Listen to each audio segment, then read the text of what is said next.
Paz e graça, amados irmãos. Antes de mais nada, queria agradecer a Deus por estar na sua presença e na vossa presença. Senhor e Pai, obrigado por este momento na tua presença e na presença dos meus amados irmãos e teus filhos. Agora, Pai, peço que continues connosco, ajuda-nos a ser mais ti, a compreender mais a tua palavra, a viver mais para ti, Pai. Oh, Pai, ajuda-nos a negar-nos a nós mesmos, a viver mais e a viver mais para ti, a dizer mais não ao mundo e a dizer mais sim para ti, Pai. É o que eu te peço e agradeço, Jesus, em teu nome, que vives e reinas para sempre. Amém e amém. Amados, queria-vos pedir duas coisas. O que eu tiver a dizer que não esteja de acordo com a palavra, digam. Também vos queria pedir que, em nome de Jesus, pois também sou homem para errar, o que não tiver de acordo com a palavra ou com o assunto, pois digam, pois também sou homem para errar. Amados, queria-vos pedir também que em vossas orações se lembrassem do povo de Israel e de Jerusalém. Amados, e queria mandar abraços para todos vocês. Amados, estamos nos vídeos finais da igreja. Já falámos de vários fatores que fazem parte da igreja. E agora estamos a falar da igreja em si. Como eu costumo fazer. Igreja, a comunidade nas Escrituras que reconhece o Senhor Jesus Cristo como Supremo Legislador, conjunto de fiéis ligados pela mesma fé, sujeitos aos mesmos chefes espirituais. Amados, queria ler uma passagem convosco hoje, que era em Apocalipse. Apocalipse 1:8, que vemos agora aqui. Vamos aqui ver, que se calhar muitos já conhecem, até é muito citado este versículo, mas vamos ver aqui onde diz, aqui é o que confirma aqui a parte que Orlando Boyer, nesta enciclopédia, claro, nas outras também deve ser o mesmo, que aqui Orlando Boyer diz, é a comunidade, igreja, a comunidade das Escrituras que reconhece, nas Escrituras, peço desculpa, que reconhece o Senhor Jesus Cristo como Supremo Legislador. Não só na igreja, mas todos devem reconhecê-lo como tal. E em Apocalipse 1:8 e outras passagens, nós vemos que Jesus se manifesta assim também como em João, logo ao início. Mas já lá vamos. Vamos então em Apocalipse 1:8, que diz: Eu sou o Alfa e o Ômega, o princípio e o fim, diz o Senhor, aquele que é... vou ler do princípio, peço desculpa. Eu sou o Alfa e o Ômega, o princípio e o fim, diz o Senhor, aquele que é, que era e que há de vir, o Todo-Poderoso. Amados, como sabemos, peço desculpa, aqui agora, está aqui. Como sabemos, se calhar muitos não sabem, mas eu agora, desde que comecei a fazer este trabalho, muitas vezes eu pesquiso, não só nesta enciclopédia, mas também em vários dicionários, até aqui numas enciclopédias que eu aqui tenho, aqui estas enciclopédias que foi entre aspas uma ofertazinha de um jornal de notícias que às vezes sai aqui em Portugal. Às vezes eles fazem estas pequenas, como é que é explicar, estas pequenas ofertas, e ali também fala que é assim, pronto. Mas voltando ao assunto, o Alfa e o Ômega, ou seja, Alfa é a primeira palavra, acho que é assim, é a primeira letra do alfabeto. Sim, é a primeira letra do alfabeto grego. O Ômega é a última, ou seja, porque Jesus disse: Eu sou o Alfa e o Ômega, e depois a seguir ele diz o princípio e o fim. Aqui ele esclarece tudo, ou seja, o Alfa e o Ômega, ou seja, para nós o Alfa é o A e o Ômega o Z, ou seja, se formos a ver no mundo antigo, eles ainda não tinham a capacidade, digamos assim, de chegar ao A e ao Z. Então eles davam nome às letras. Podia até já haver algumas nações ou reinos que havia o A e o Z, mas não havia aquela capacidade de haver A e Z, como nós hoje em dia temos o A, B, C, D, E, pronto. Mas como não havia, eles davam nomes. Neste caso, Alfa e Ômega. E neste caso, então, Jesus diz: Eu sou o A e o Z, o princípio e o fim. E aqui podemos ver como aqui Orlando Boyer diz: a Igreja, a comunidade nas Escrituras que reconhece o Senhor Jesus Cristo como Supremo Legislador. E aqui está a confirmação, como em João diz: no princípio era o Verbo, e o Verbo... peço desculpa que aqui tenho que ir ler. Mas, para não atrasar, eu vou aqui a outra Bíblia. Mas, em João, ele diz... peço desculpa que eu assim não me lembro assim de cor.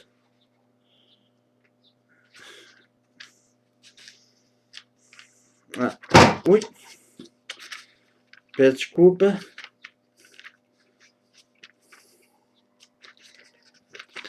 Aqui, outra vez e outras vezes, como também, logo em Gênesis, diz, no princípio criou Deus os céus e a terra era vazia e cheia de trevas, e o Espírito de Deus pairava sobre a terra. Aqui, mais uma vez, podemos ver, o Espírito de Deus pairava sobre a terra. Como aqui também diz, no princípio, em João 1, logo diz, no princípio era o Verbo, e o Verbo estava com Deus, e o Verbo era Deus, e ele estava no princípio. Todas as coisas foram feitas por ele, e sem ele nada do que foi feito se fez. Nele estava a vida era a luz dos homens, e a luz resplandece nas trevas, e as trevas não compreenderam. Como aqui podemos ver, Jesus diz: o Pai está em mim e eu estou no Pai. Amados, muitas vezes nós vemos, e há quem diga que as consolações do Filho, do Pai e do Espírito Santo estejam convosco. Mas nós também podemos ver que João escreve que há uma parte que diz que Jesus foi enviado, e com a sua morte e ressurreição era para reunir os filhos de Deus que estavam dispersos, ou aquelas partes que estavam desunidas. Não quer dizer que estavam desunidas, mas era para unir, era como se ele estivesse a dizer que era para unirmos a Deus. Ou seja, mas também quem explica a Trindade, ou quem ensina na Trindade, vamos a ver a Trindade em nome do Pai, do Filho e do Espírito Santo. Vamos aqui ver. Estes três são um só. Jesus disse: eu estou no Pai e o Pai está em mim. Logo aí vemos Jesus e Deus são um só, e o Espírito Santo igual. Por isso vemos Jesus e Deus é igual, é tudo o mesmo. Quando Jesus disse que ia mandar o Consolador é o Espírito de Deus. Agora, como a gente vê muitas vezes na Bíblia que Jesus orava a Deus. Jesus nessa altura era 100% homem, 100% Deus. Daí que ele sentia o que nós sentíamos. Sentia a parte humana dele também. E então daí ele orava a Deus. Mas voltando ao nosso tema. Aqui na igreja, como podemos ver, ele é e será o alfa, o princípio, o princípio de todas as coisas, nada se fez sem ele, e o Z, ou seja, o fim. Ou seja, traduzindo por outras palavras, ele é o princípio, meio e fim. Passado, presente e futuro. Ele é sempre e será assim. E nunca mudará. Ele diz que estará sempre connosco. O princípio, o meio e fim sempre estará connosco. Eu aqui estou a acrescentar o meio porquê? Porque Jesus é tudo para nós. Daí eu estar a pôr um meio. Mas como está na Bíblia, ele é o princípio e o fim. Ele é tudo. Aqui ele diz tudo. É o princípio e o fim. E nada de nada. Mesmo o diabo que quer atacar-nos, pode nos atacar. Mas também só ataca se Jesus o permitir. Porque também é explícito na palavra que quando diz que Jesus venceu a morte e tem as chaves do inferno e da morte. Ele tem as duas chaves. Amados, pensemos uma coisa. O diabo pode agir só quando Jesus o permitir. O diabo pode agir, a morte pode agir ou pode matar alguém quando Jesus permitir. Agora pensemos uma coisa. Quando no Antigo Testamento eram punidos, era para Jesus também, a Jesus os tentar, não, peço desculpa, perdoa-me, Senhor, não era para os tentar, era para os testar. É isso que eu queria dizer.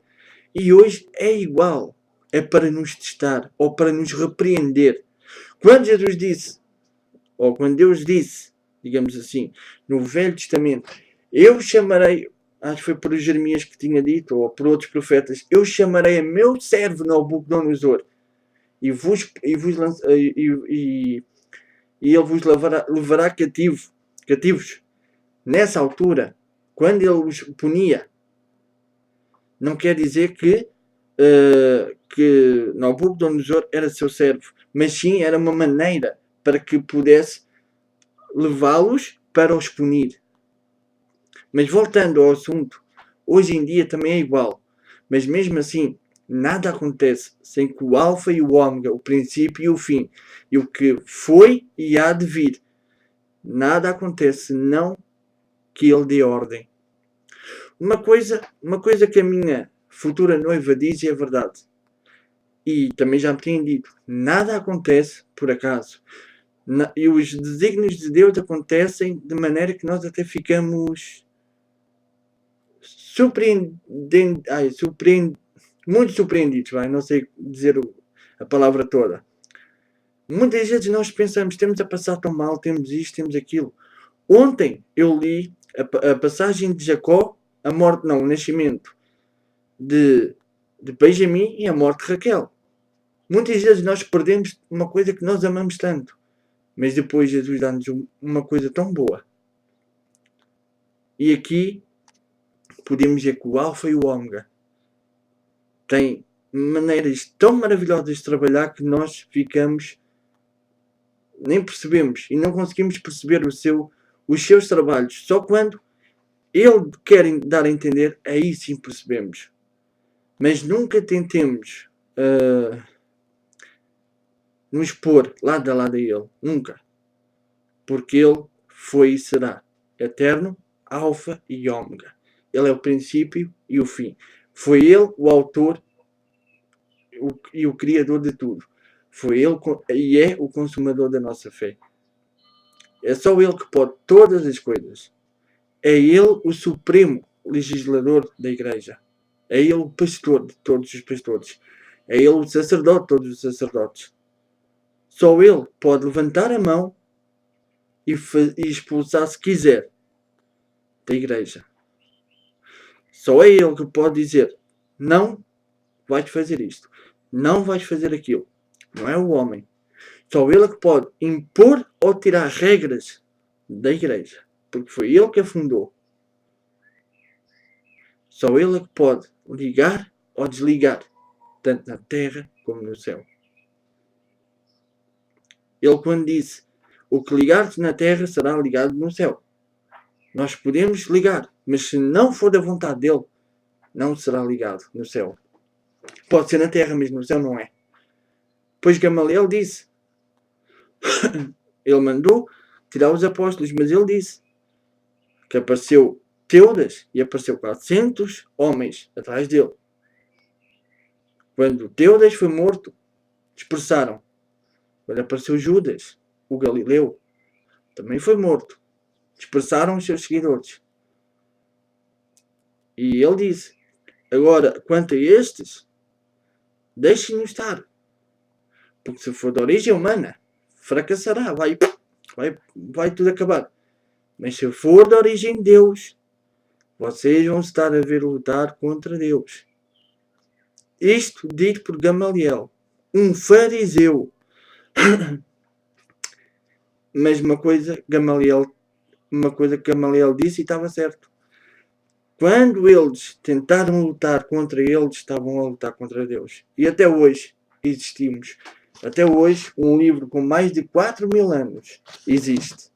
Um livro escrito em grego, não, em hebraico, aramaico e grego, e agora também dizem latim, pelo menos aqui a enciclopédia também fala em latim, 4 idiomas. Em 4 idiomas já é não sei quantas línguas que ele é traduzido e dialetos. E até hoje esforçaram-se muitos homens da nossa idade anterior. Usaram dicionários, tudo e mais alguma coisa para termos a Bíblia até hoje. E não fracassou. Até hoje está cá. Até hoje, muitos e muitos tentaram lutar contra o Alfa e o Ômega e não conseguiram. Porque Jesus é o único vencedor. Ele disse para não temermos nada, pois ele venceu o mundo. Ele não venceu um nem dois. Ele não venceu o diabo, nem venceu este demónio nem aquele. Venceu o mundo. O mundo. E ele também disse a Pilatos que ele podia até mandar anjos, mas não o fez. Ele podia mandar anjos e destruir todo o Império Romano, mas não mandou. Porque amor a ti e amor a mim. E amor a todo o homem. Mas todo o homem virou-lhe as costas. Só eu, tu, que o aceitamos e que o conhecemos como o Alfa e Ômega. Só nós que o conhecemos e sabemos que ele nos ama é que viramos para ele. Mas mesmo assim, temos que fazer mais e melhor para ele, porque ele merece. Ele foi furado por nós. Furado. Ele foi confundido como um bandido. Não foi. Não é bandido. Imagina quão seria pesado o cargo do nosso pecado e ele a carregá-lo. Imagina ele estar lá na cruz e quem sabe, não sei, o inimigo está lá ao lado dele. Então venceste no deserto e agora não saltas dessa cruz? Então, és o filho de Deus e não te saltas? Não te salvas? Então salvaste a tantos e não podes salvar agora? Salva-te! Salva-te, Jesus do Nazareno!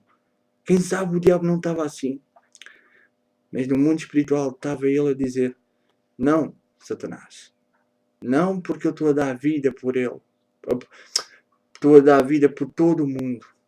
A quem tu virás contra mim, a minha criação, eu estou a dar a vida por eles todos. Eles não merecem, mas eu estou a dar a vida por eles. Para que não sejam condenados por meu Pai. Para que eles não sejam lançados no inferno por meu Pai. Já pensaste que debate deveria ter sido? Eu não penso que seja impossível. Imagina. Pois Moisés e Elias não apareceram a Jesus? Os discípulos não os viram claramente? Pois então, não sabemos se apareceu mesmo, se isso infelizmente aconteceu, o inimigo a condená-lo. Imagina a dor que ele sentia. Amados, eu vi um comentário só de como Jesus, quando estava, ou as pessoas que morriam crucificadas, como se, perdão, como era a morte deles. E, ou seja, conforme eles estavam crucificados e quase assim pendurados, esta parte, eles as pernas e isso tudo a suportarem, as costelas só a suportar o resto do corpo. Amados, aquilo deve ser muito doloroso. Eu se encontrar, eu vou postar o documentário. E olha que deve ser muito doloroso. Mesmo assim Jesus suportou isso. O Alfa e o Ômega suportou isso por mim e por ti. E imagina quando o diabo não estava ali, tumba, a massacrá-lo. Eu imagino isso. Sabes, eu tenho uma imaginação, digamos que eu acho que ainda sou mais, como é que é explicar? Sonho mais que José, digamos assim. Eu acho que sou um bocado mais sonhador que ele. E quem sabe? Acho que, como o pastor Marcos Feliciano disse, e é verdade, todo crente que é crente espiritual sonha alto, imagina alto. Olha, a minha mãe às vezes até me apanha assim a falar sozinho. Mas pronto, isso é uma parte. Isso aí até me envergonho de dizer, mas pronto, é verdade. E não me importo. Mas eu apanho-me a falar assim, às vezes até o meu irmão. E às vezes quando eles aparecem eu começo a disfarçar, mas pronto. Começo a imaginar. E às vezes até imagino algo mais. Mas não me importo. Já pus até aí, uma vez no Facebook, uma imaginação minha. De uma batalha dos leões asquerosos e feiosos, que são o exército do diabo. Ou hienas, peço desculpa. E feias, asquerosas, pronto. E nós, como leões bonitos, robustos, um leão à nossa frente, branco, robusto, que é o leão de Judá. É assim a minha imaginação. Então imagina agora como seria o sofrimento de Jesus. Mas ele deu-nos vida para que nós também possamos aproveitá-la a falar dele e a morrer para o mundo e a viver para o Alfa e para o Ômega. Princípio e fim. Para o Todo-Poderoso. Pensa nisto. Que Deus te abençoe, hoje e sempre.